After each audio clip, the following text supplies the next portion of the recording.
कृषी उत्पन्न बाजार समिती वसमत या ठिकाणी दिवंगत नेते अजितदादा पवार यांना भावपूर्ण श्रद्धांजली अर्पण करण्यात आली असून बाजार समितीच्या प्रशासकीय इमारतीच्या आवारात आयोजित या शोकसभेला पदाधिकारी आणि नागरिकांनी मोठी गर्दी केली होती। यावेळी आमदार राजूभैया नवघरे, सभापती तानाजीराव बेंडे, उपसभापती सचिन भोसले यांच्यासह सर्व संचालक, व्यापारी आणि कर्मचारी उपस्थित होते।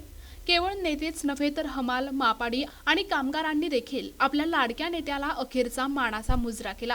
उपस्थित मान्यवरांनी अजितदादांच्या कार्याचा गौरव करत त्यांच्या आठवणींना उजाळा दिला। संपूर्ण बाजार समिती परिसरात त्यावेळी अत्यंत गंभीर आणि शोकाकुल वातावरण पाहायला मिळाले। जो ॲक्सिडेंट होता त्या अपघातामध्ये त्यांचा मृत्यू झालेला आहे।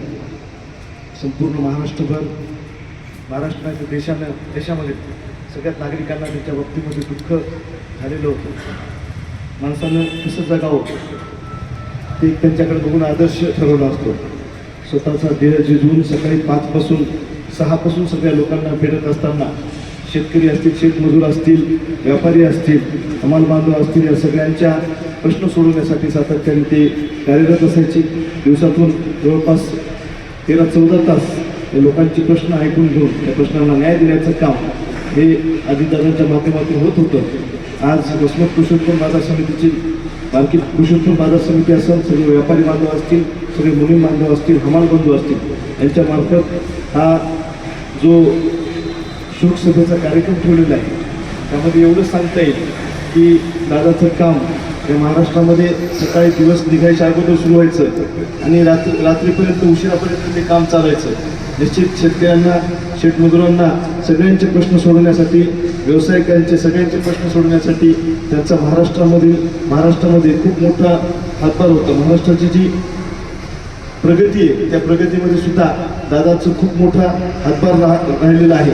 आपल्या वसमत मतदारसंघामध्ये, हिंगोलीमध्ये सुद्धा विविध उपक्रम त्यांच्या माध्यमातून राबवण्याचं, विविध विकास कामं त्यांच्या माध्यमातून राबविण्याचं काम आपण इथे केलेलं आहे। नवीन उद्योग या क्षेत्रामध्ये आणण्याचं काम कालच आपल्या वसमतला MIDCला मंजुरी मागच्या काळात दादांनी अधिवेशनामध्ये दिली होती, त्याचं सुद्धा आता लवकरात लवकर काम सुरू होणार आहे। असे कित्येक प्रकल्प दादाच्या माध्यमातून इथं आलेले आहेत। मी एवढंच सांगता येईल की आज अजितदादा आपल्यात जरी नसतील तरी त्यांच्या विचाराचा वारसा चढवण्याचं काम पुढच्या काळामध्ये तुम्हाला आम्हाला मिळून करायचं आहे। निश्चित मी आपल्या सगळ्याकडून मी त्यांच्या आत्म्याला शांती लाभो एवढंच म्हणतो। ओम शांती शांती। प्रतिनिधी नंदू परदेशी, NTV न्यूज मराठी, वसमत, हिंगोली।